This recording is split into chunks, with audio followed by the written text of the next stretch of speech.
हाय राम, ये क्या हुआ माला को?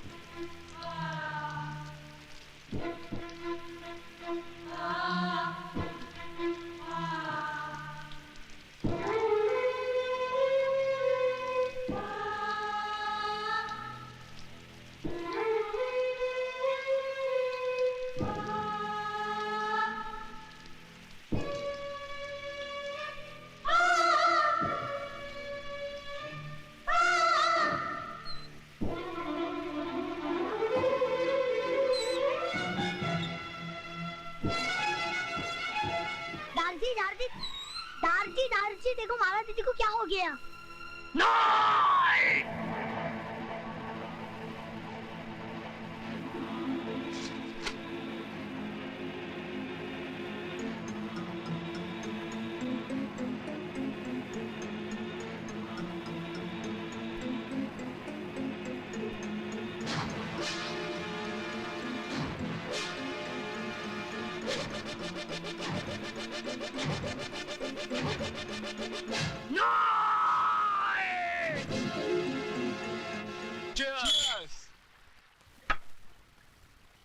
लो राज आ गया।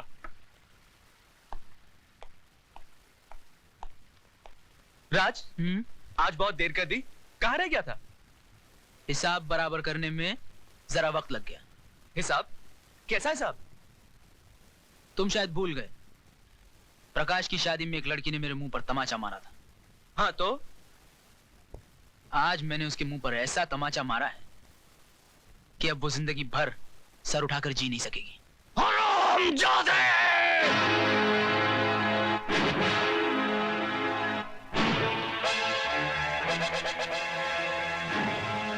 मेरी बेटी तो सर उठा के नहीं जी सकेगी, लेकिन मैं तो तेरे सर को ही नहीं रहने दूंगा।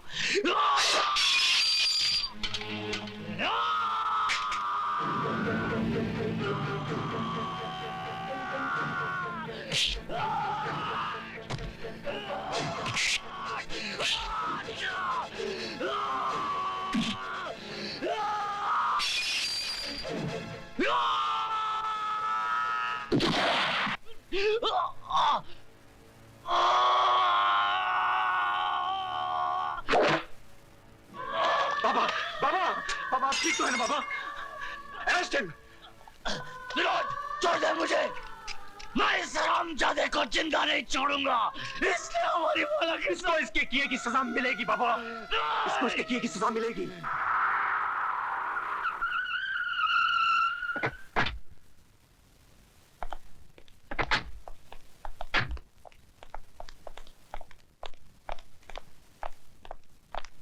आइए।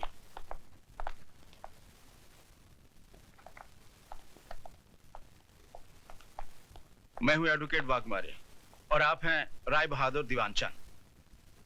बैठिए। और ये है इनके बेटे राज का बेल ऑर्डर।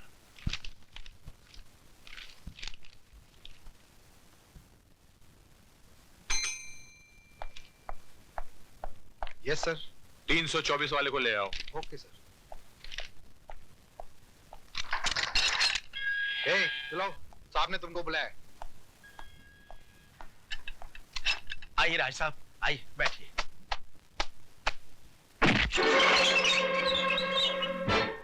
जब तक बाप खड़ा हो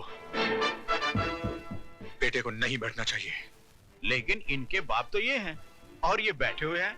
बाप थे जब ये सिर्फ बेटा था, अब ये मुजरिम है। कानून इसका बाप है। Just who do you think you are, Inspector Khan? I don't think. I know who I am. मैं भारत सरकार का सिपाही हूं, जिसे हक दिया गया है कि जो कानून की लकीर पर पांव रखे उसके पांव काट कर फेंक दो। इंस्पेक्टर खान, तुम्हें यह वर्दी सिर्फ इसलिए मिली है कि तुम मुजरिम को गिरफ्तार करो, इसलिए नहीं कि तुम उसे सजा भी दो। और आपको यह काला कोट इसलिए दिया गया है कि आप सच्चाई को अदालत के सामने पेश करें, इसलिए नहीं कि अपने मौकिल की बड़वागिरी करें। अरे जिस रुमाल से आप अपना मुंह साफ करते हैं, उसी रुमाल से आप अपने मौकिल की गंदगी साफ करते हैं। वाह, आपकी तो तारीफ करनी पड़ेगी इंस्पेक्टर खान। एक पब्लिक सर्वेंट होके पब्लिक के साथ कैसा सलूक कर रहे हैं। थोड़ी तारीफ अपने बेटे की नहीं करेंगे, जिसने एक मासूम लड़की की इज्जत छोटे छोटे बच्चों के सामने नीलाम कर दी। तुम मिडिल क्लास के हो ना, तुम्हें क्या मालूम कि अय्याशी क्या होती है, दौलत का नशा क्या होता है। वो सारा नशा 7 साल की सजा सुनते ही उड़ जाएगा। वो मैं अदालत में देख लूंगा। चलो बेटे, let's get the hell out of here.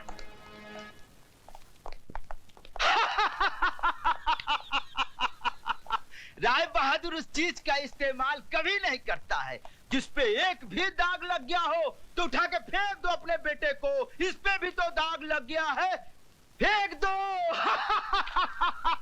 फेंक दो राय बहादुर, उठा के फेंक दो अपने बेटे को। उठाकर फेंक दो राय बहादुर, फेंक दो अपने बेटे को।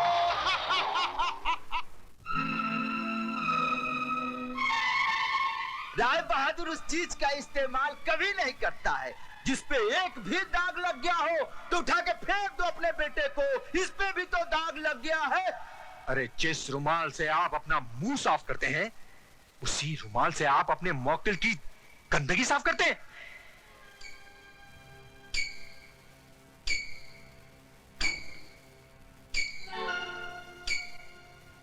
बड़ी मलिक, चाय। शर्म आती है हमें तुम्हें अपना बेटा कहते हुए। तुम्हारी इस जलील हरकत की वजह से एक 2 कौड़ी के पुलिस ऑफिसर ने हमसे जिस तरह बातें की हम ही जानते हैं। तुम्हें इस खानदान की इज्जत का ख्याल है कि नहीं? I'm sorry, Dad. सॉरी? तुम्हारे सॉरी कहने से इस हवेली पे लगे हुए दाग मिट जाएंगे क्या? अरे जवानी इतनी ही भड़क रही थी तो खरीद लेते उस चीज को। यूं ही मुंह मारने की क्या जरूरत थी? गुस्सा थूक दीजिए बाबूजी, बच्चा है, गलती हो गई। इस गलती की सजा जानती हो तुम? 7 साल इसे जेल में चट्टी पीसनी पड़ेगी। इसकी आंखों की चमक और इसकी गालों की लाली बुढ़ापे के अंधेरे में बदल जाएगी। ऐसा कुछ भी नहीं होगा बाबूजी, अगर आप थोड़े ठंडे दिमाग से काम लेंगे तो। मतलब? हैसियत ही क्या है उस लड़की की? कौन है वो? गरीब, बेबस, बेसहारा। ऐसे लोग गला फाड़ फाड़ कर अगर सच भी बोलें तो दुनिया उसे झूठ ही मानती है। पुलिस वाले सबसे ज्यादा बात उसकी मानते हैं जिसके पास दौलत है। मगर ये काम आसान नहीं है बहू। एफआईआर दर्ज हो चुकी है और दर्ज करने वाला पुलिस ऑफिसर कोई आम आदमी नहीं है। वो एक जिद्दी इंसान है जिसे ईमानदारी की बीमारी है। वो मर जाएगा मगर टूटेगा नहीं। तो फिर चोट वहां कीजिए बाबूजी, जहां दीवार कमजोर हो। ज्ञानी करतार सिंह एक मामूली गैराज का मालिक है। उसकी जिंदगी गुजरी है टूटी फूटी कारों के बीच में।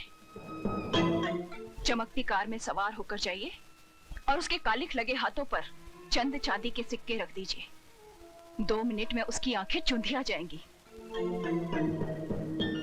चलो तो फिर ये भी आजमा के देख लेते।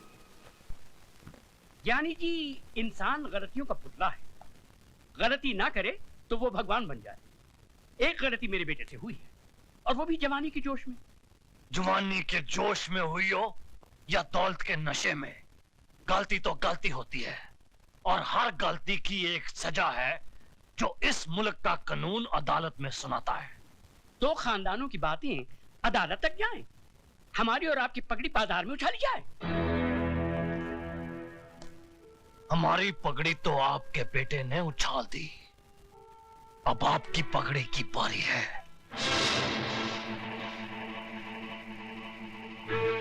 बरसों से मैं आपको जानता हूं। इस दुनिया में आपका कोई भी नहीं, इसीलिए आप औरों को अपना लेते हैं। ये लड़की भी आपकी नहीं, अनाथ है। धर्म, जात, खानदान किसी का भी तो कोई पता नहीं। मैं चाहता हूं कि अदालत और कानून के दांवपेच में न उलझकर हम कोई सीधा सा रास्ता अपना ले। तो जो रास्ता सोच के आए हो राय बहादुर, वो भी बोल दो।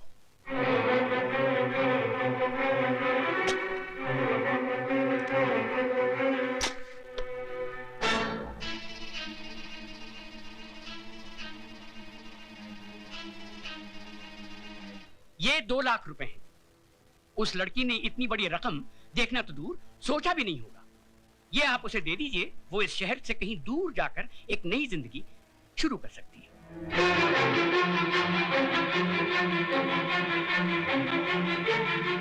राय बहादुर, सुझाव तुम्हारा बहुत अच्छा है।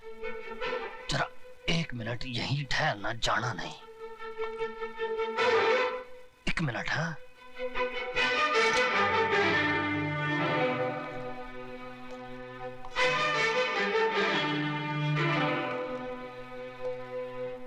आपने मेरी बेटी की इज्जत की कीमत बहुत कम लगाई है, लेकिन मैं ऐसा नहीं करूंगा। ये 2 लाख नहीं 4 लाख रुपए हैं। अपने कार की बहू को रात को मेरे साथ सुला दो। ये करतार सिंह, यकीन मानिए मैं मुकदमा भी वापस ले लूंगा। बाकी की जिंदगी आपकी बहू इस शहर से कहीं दूर जाके बिता सकती है, बड़ी खुश हो जाएगी। तुम उस मामूली लड़की का मुकाबला मेरी बहू से करो। चुप है, वरना इस कार से तू नहीं तेरी लाश जाएगी।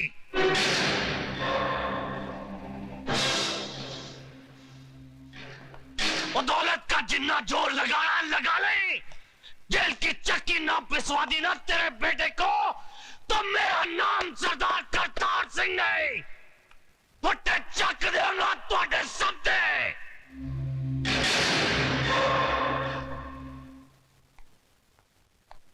राय साहब, हिंदुस्तान की अदालतों में मुझे ज्ञान प्रकाश नहीं, माइक टाइसन के नाम से बुलाया जाता है। जिस तरह वो बॉक्सिंग रिंग में उतर के घूंसों की बौछार कर देता है, उसी तरह मैं अदालत में गंदे और अश्लील सवालों की बारिश कर देता हूं। आपके बेटे ने तो उसके कपड़े उतारने के लिए अपने हाथों का इस्तेमाल किया होगा, लेकिन मैं उसे अपने सवालों से नंगा करूंगा। रेप क्या है उसका मतलब मैं समझाऊंगा उसे। अदालत में जब बलात्कार का मुकदमा चलता है तो ऐसा लगता है कि यह अदालत नहीं, जिस्म बेचने का बाजार है, जहां औरत के जिस्म के हर उस हिस्से की बात होती है जिसे भगवान ने शर्म की मिट्टी से संवारा है। माला, तुम सुन रही हो ना? आप बोलते जाइए।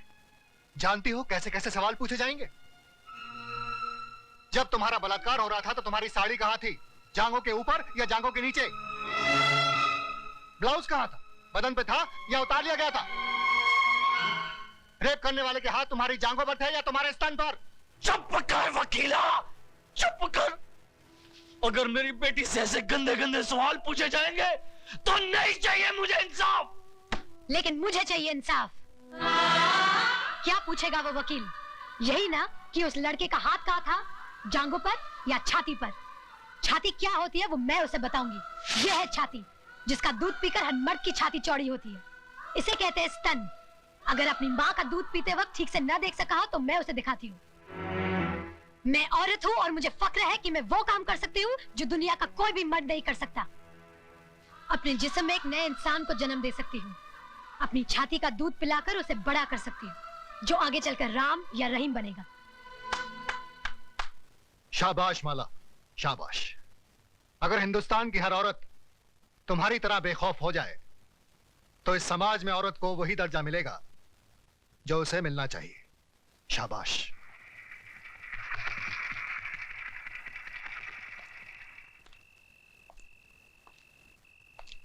प्रताप। अरे डैडी, आप अंदर आइए ना। नहीं, यही ठीक है। हमारे दामाद होकर भी तुम हमारे खिलाफ मुकदमा लड़ रहे हो। मैं आपके खिलाफ नहीं, जुर्म के खिलाफ लड़ रहा हूं। तुम जानते हो हमारा वकील कौन है? जानता हूं, मिस्टर ज्ञान प्रकाश, जो आज तक कोई भी मुकदमा नहीं हारा, लेकिन इस बार वो हारेगा। क्या सुधा को मालूम है कि तुम हमारे खिलाफ? डैडी, मुझे सिर्फ मालूम ही नहीं है, बल्कि मैंने खुद इनसे कहा था कि माला का मुकदमा ये लड़े। सुधा, तुमने? डैडी, राज के जुर्म को छुपाइए मत, वरना एक दिन। मैं तुम्हारा भाषण सुनने नहीं आया हूं यहाँ। तो फिर आप जा सकते हैं।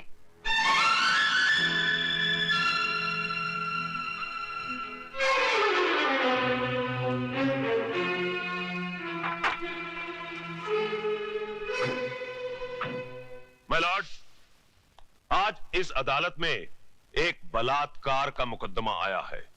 बलात्कार यानी कि एक लड़की के साथ जबरदस्ती करके उसकी इज्जत को लूटना। मेरी राय में ऐसे अपराधी को गोली मार देनी चाहिए।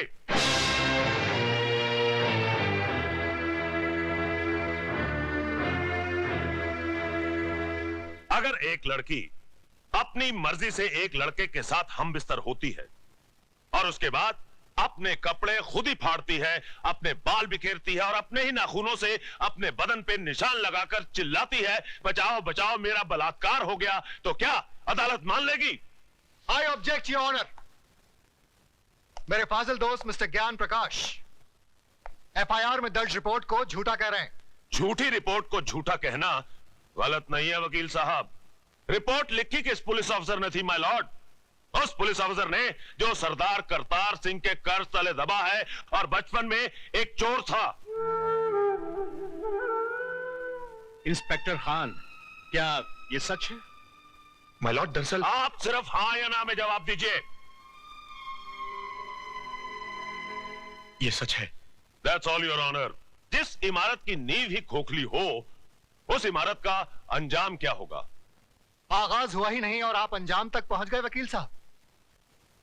इस हादसे के चश्मदीद गवाह हैं योर ऑनर, 40 मासूम छोटे छोटे बच्चे, जिन्हें ना ही आपकी बुलंद आवाज का खौफ है और ना ही किसी अंजाम की परवाह। आप फिक्र मत कीजिए वकील साहब, धीरे धीरे सबको बुलाऊंगा इस कटहरे में। माय लॉर्ड, सबसे पहले मैं मिस माला से कुछ सवाल पूछना चाहता हूं।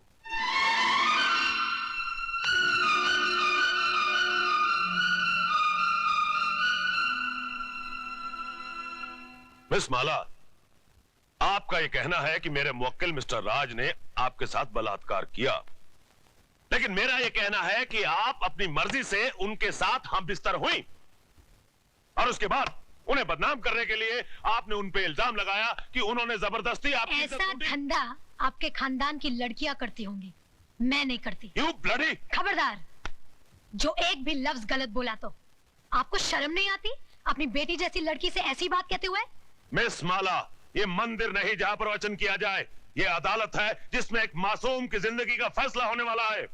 जिसने मेरी जिंदगी को गाली बना दिया वो आपको मासूम लग रहा है, इसलिए कि उसने आपके जेब में हरे हरे नोट भर दिए?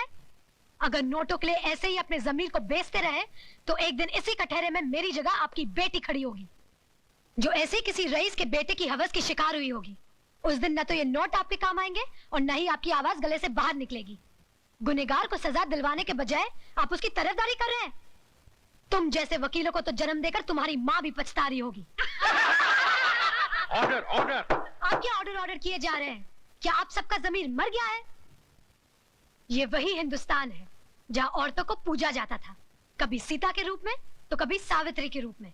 और आज उसी देश में अगर औरत को एक बार नंगा किया गया तो इसकी इज्जत को ढाका नहीं गया, बल्कि बार बार नंगा किया गया, कभी प्रेस वालों ने तो कभी टीवी वालों ने, और अब ये वकील साफ कर रहे हैं और आप चश्मा साफ कर करके देख रहे हैं। अरे समाज के ठेकेदारों, क्या भूल गए तुम लोग? द्रौपदी को भी एक बार नंगा किया गया था, कौरवों का पूरा खानदान मिट गया था, आज उनके खानदान का एक भी वारिस नहीं बचा। वकील साहब, यही पूछना चाहते थे ना कि बलात्कार के वक्त वो मेरे ऊपर था या नीचे? उसके हाथ कहाँ थे, मेरे स्तन पर या मेरी जांघों पर? बंद कर दीजिए तमाशा। अपनी घर की बहू बेटियों को बेइज्जत करने का ड्रामा बंद कर दीजिए। कहीं ऐसा ना हो कि आज की औरत शर्म की दहलीज पार कर जाए। इस अदालत में कल जो मुकदमा आएगा वो ये नहीं होगा कि एक लड़के ने एक लड़की का बलात्कार किया, बल्कि ये होगा कि एक लड़की ने एक लड़के का बलात्कार किया। सिर झुकाए ये खड़ा होगा, ये मैं नहीं।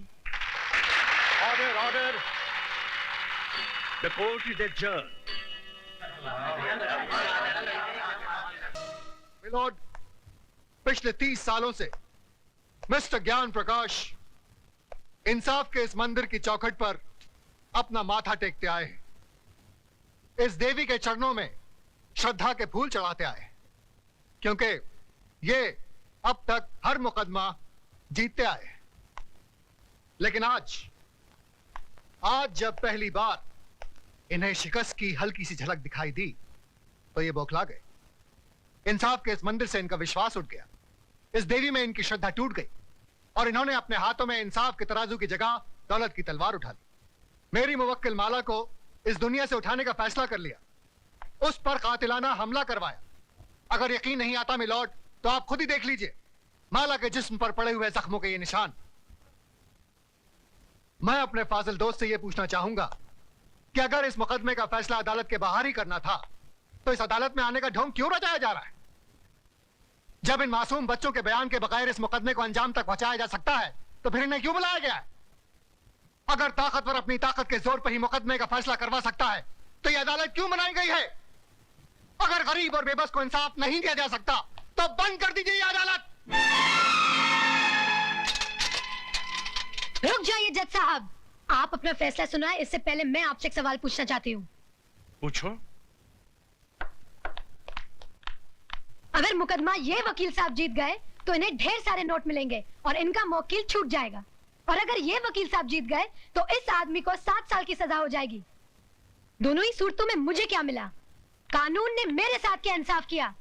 जो इंसान कानून की मर्यादा को तोड़ता है कानून ही उसे सजा देता है। मर्यादा मेरी तोड़ी गई है, कानून की नहीं। इज्जत मेरी लुटी है, कानून की नहीं। Order order. क्या मैं माथे पे लगे इस कलंक के साथ जी सकूंगी? कौन थामेगा मेरा हाथ? कौन भरेगा मेरी मांग में सिंदूर? किसके नाम का मंगलसूत्र मैं पहनूंगी अपने गले में? अरे इस देश में तो सीता माँ को भी अग्नि परीक्षा के बाद माफ नहीं किया गया था, फिर मैं तो एक मामूली सी लड़की हूँ। हर लड़की बचपन से एक ख्वाब देखती है कि एक दिन उसकी बारात आएगी, उसका राजा घोड़े पे सवार होकर उसे ब्याह कर डोली में ले जाएगा। पर मेरा ये ख्वाब आ भी रह गया। क्या मेरी बारात कभी नहीं आएगी? क्या मेरा राजा अब कभी नहीं आएगा? जज साहब, क्या मैं बिन ब्याही रह जाऊंगी? क्या मैं बिन ब्याही रह जाऊंगी?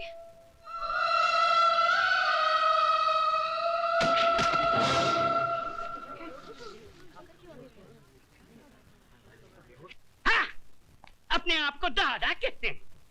सारा शहर कांपता है इनसे, मगर एक मामूली सी लौंडिया को खत्म नहीं कर पाए। अरे लानत है तुम पे और तुम्हारे आदमियों पे। अब खड़ा खड़ा मुंह क्या देख रहा है? Gate the hell out of here you stupid asshole.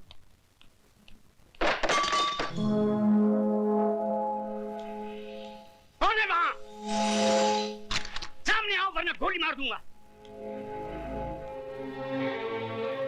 तुम किस किस को गोली मारेंगे साहब? एक गुनाह को छुपाने के लिए और कितने गुनाह करेंगे? पूरा शहर तुम्हारे नाम पर थूक रहा है, पूरे शहर को मिटाएंगे।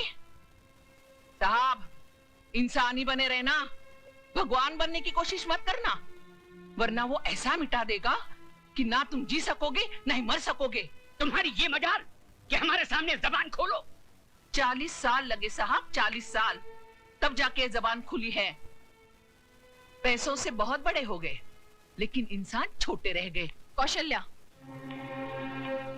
तुम्हें तमीज नहीं मालिक से कैसे बात की जाती है? तुम तमीज सिखाओगी मुझे, जिसने तुम्हारे मर्द को पैजामे का नाड़ा बांधना सिखाया है? अरे बहू, जब घर में आग लगी हो तो पानी डालकर उसे बुझाया जाता है, लेकिन तुम उस आग में तेल डाल रही हो। अगर इसी रफ्तार से तेल डालती रही तो कुछ ही दिनों बाद यहाँ हवेली नहीं शमशान घाट होगा। इनफ इज इनफ, नमक हराम, दफा हो जाए यहाँ से। और खबरदार जो फिर इस दहलीज पे कदम रखा। फिक्र मत करो साहब, तुम्हारी दहलीज पर पैर तो क्या, उस पर थूकूंगी भी नहीं। दोनों तरफ के गवाहों के बयानात सुनने के बाद और तमाम हालात को मद्देनजर रखते हुए ये अदालत इस नतीजे पर पहुंची है कि मुल्जिम राज ने जुर्म किया है और वो कानून का मुजरिम है। लेकिन कानून से पहले वो माला का मुजरिम है, जिसकी जिंदगी को उसने तबाह कर दिया और समाज में इज्जत से जीने का हक उससे छीन लिया। लिहाजा ये अदालत मुल्जिम राज को ये हुक्म देती है कि जिस लड़की को नंगा करके उसने बेइज्जत किया, उसी लड़की से शादी करके उसे अपने घर की इज्जत बनाए।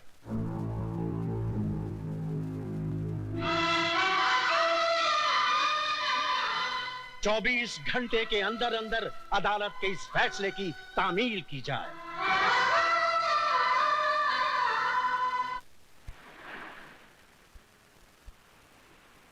लिहाजा ये अदालत मुल्जिम राज को ये हुक्म देती है कि जिस लड़की को नंगा करके उसने बेइज्जत किया, उसी लड़की से शादी करके उसे अपने घर की इज्जत बनाए। 24 घंटे के अंदर अंदर अदालत के इस फैसले की तामील की जाए। मैं किसी भी कीमत पर उस लड़की को नहीं अपनाऊंगा। हाई कोर्ट में मुकदमा लड़ूंगा, सुप्रीम कोर्ट तक जाऊंगा। जाओ, जरूर जाओ। आज तो हम सिर्फ इस शहर में बेइज्जत हुए हैं, कल हमें सारे मुल्क में बेइज्जत करो और परसों सारी दुनिया में, ताकि वो लोग जिनकी आज तक हिम्मत नहीं हुई थी इस हवेली की तरफ आंख उठा के देखने की, घर में घुस आए और हमारे मुंह पे थूके। तो क्या मैं दुनिया की परवाह करूं, अपनी जिंदगी की नहीं? उस मामूली लड़की से शादी कर लूं मैं? अब वो एक मामूली लड़की नहीं रही, अखबारों की सुर्खियां बन गई है वो। इस शहर के हर आदमी की बेटी बन चुकी है वो। तुम्हारी भलाई बस इसमें है कि तुम कोर्ट का ऑर्डर मान लो और उस लड़की से शादी कर लो, वरना ये घर तबाह हो जाएगा। मैं आपके लिए 7 साल की सजा काटने के लिए तैयार हूं, मगर उस लड़की से मैं हरगिज़ शादी नहीं करूंगा। जिस लड़के ने सुबह का सूरज तक न देखा हो, जिसे किसी चीज को हासिल करने के लिए कोशिश तक न करनी पड़ी हो, उसे क्या मालूम कि जेल की कोठरी क्या होती है, उसका अंधेरापन कैसा होता है। अगर आप नहीं चाहते कि मैं 7 साल की सजा काटूं, तो क्या उम्र भर की सजा भुगतूं उस लड़की से शादी करके, अपनी जिंदगी तबाह कर लूं? शादी तुम करोगे, लेकिन अपनी जिंदगी तबाह करने के लिए नहीं, बल्कि उसकी जिंदगी तबाह करने के लिए। हम समझे नहीं बहू। बाबूजी, अदालत से उसने अपने लिए जिंदगी नहीं, मौत मांगी है। इतने जुल्म और सितम ढाऊंगी कि इस हवेली की बहू बनने का ख्वाब मिट्टी में मिल जाएगा। सर्वमंगल मांगल्ये शिवे सर्वार्थ साधके शरण्ये त्र्यंबके गौरी नारायणी नमस्तुते। मंगलम भगवान विष्णु मंगलम गरुड़ध्वज मंगलम पुंडरीकाक्ष मंगलायस्तनो हरि। मात पितृ चरण कमलेभ्यो नमो नमः। स्थान देवताभ्यो नमो नमः। ग्राम देवताभ्यो नमो नमः। शरण्ये त्र्यंबके गौरी नारायणी नमस्तुते। हार पहना बेटी।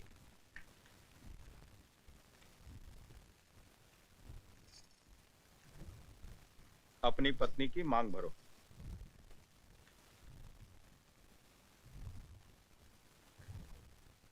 ऐसे नहीं बेटा, इस सिंदूर का अर्थ तो समझ लो।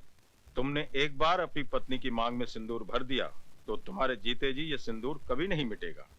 इसका मतलब ये सिर्फ सिंदूर नहीं, इस बात की गवाही है कि तुम जिंदा हो और सही सलामत।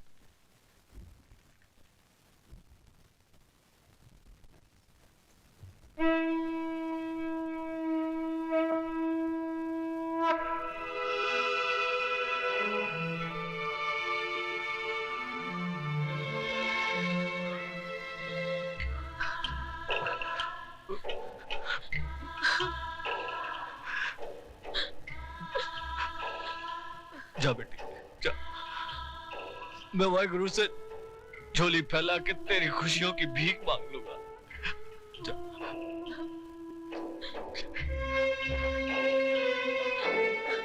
तुम्हारा अधिकार तो मैंने तुम्हें दिला दिया, लेकिन एक बात याद रखना, इस दुनिया में हक कभी मांगने से नहीं मिलता, छीनना पड़ता है।